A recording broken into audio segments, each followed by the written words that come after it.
केंद्र की भाजपा सरकार ऑनलाइन कंपनियों को प्रोत्साहित करने में लगी है, जिससे दुकानदारों व प्रदेश सरकार को काफी नुकसान होता है। यह बात कांग्रेस नेता व पूर्व विधायक आदर्श सूद ने शिमला में पत्रकार वार्ता कर कही। उन्होंने कहा कि यह कंपनियां थोक विक्रेता से सामान खरीदती हैं, जिनके स्टोर प्रदेश से बाहर हैं, जिससे इनकी बिलिंग IGST लगाया जाता है, जो केंद्र को जाता है। प्रदेश को इससे कुछ नहीं मिलता। पूर्व विधायक आदर्श कुमार सूद ने कहा कि उसी कंपनी को ऑनलाइन व्यापार की इजाजत हो जिसका प्रदेश में कार्यालय हो।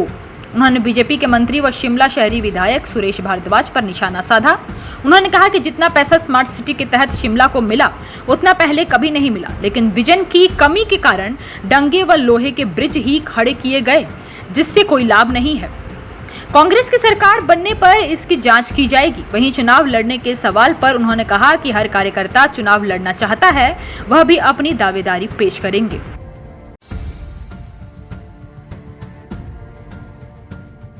मैंने ये कहा है जी GST का कि जो अब 2017 से जो है GST लागू हुआ, तो अब ऐसा है जो स्टेट में जो बिलिंग होगी ना जी, उसका आधा हिस्सा जो है वो केंद्र को जाता है और आधा प्रदेश सरकार को मिलता है।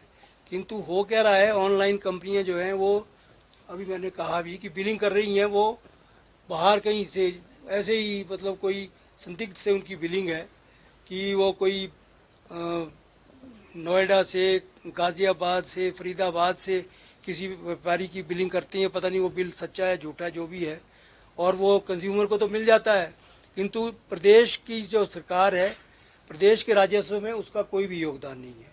तो एक तरफ तो वो राजस्व का नुकसान हो रहा है, दूसरा जो हमारे जो रिटेलर्स हैं, मैंने जैसे कहा कि अब वो इतने सालों से वो इतने अरसा से वो काम कर रहे हैं, उनका भी नुकसान हो रहा है, क्योंकि वो जो है ऑनलाइन कंपनियां जो है कुछ ना कुछ लुभावने ऐसे वो करती हैं कि वो उसमें कस्टमर खिंच जाता है। तो दो तरफ से इसमें नुकसान है, जहां हमारे ट्रेड को नुकसान है, उसके साथ साथ प्रदेश के राजस्व को भी नुकसान हो रहा है। ऐसा है जी, मैंने जैसे पहले भी कहा कि मैं 45 साल से पार्टी का कार्य करता हूँ और महापौर भी रहा हूँ, यहाँ विधायक भी थोड़ा सा मुझे मौका मिला। तो मैं इस बार पार्टी से मेरी भी ये गुजारिश रहेगी कि वो कंसीडर करें मुझे भी, जहाँ अप्लाई करेंगे जो ऑनलाइन अप्लाई।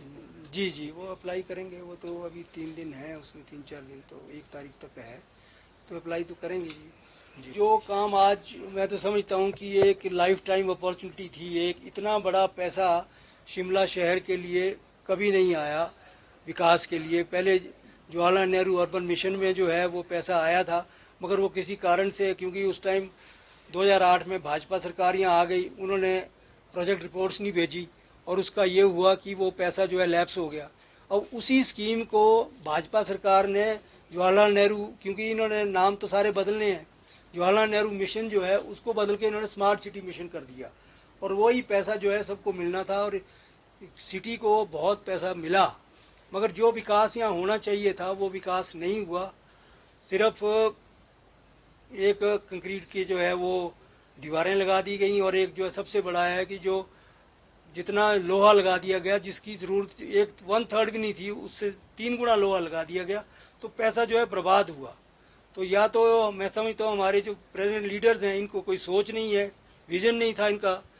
मगर अगर ये फाइलें देखते तो नगर निगम में हमने भी, और हमसे पहले भी जो है विकास की काफ़ी फाइलें वहाँ हैं थी, अगर उनको पूरी तरह ये देखते और उसके हिसाब से विकास करवाते, सड़कें ज़्यादा से ज़्यादा बनाते, और जो बाज़ार जहाँ खुला होने थे वो खुला कर सकते थे, और इसके साथ साथ नए बाज़ार बन सकते थे, नई लोकेलिटीज़ बन सकती थी, नई कॉलोनीज बन सकती थी इतने पैसे से, मगर उस तरह से विकास नहीं हुआ। हिमाचल प्लस न्यूज के लिए शिमला से पुष्पेंद्र चौधरी की रिपोर्ट।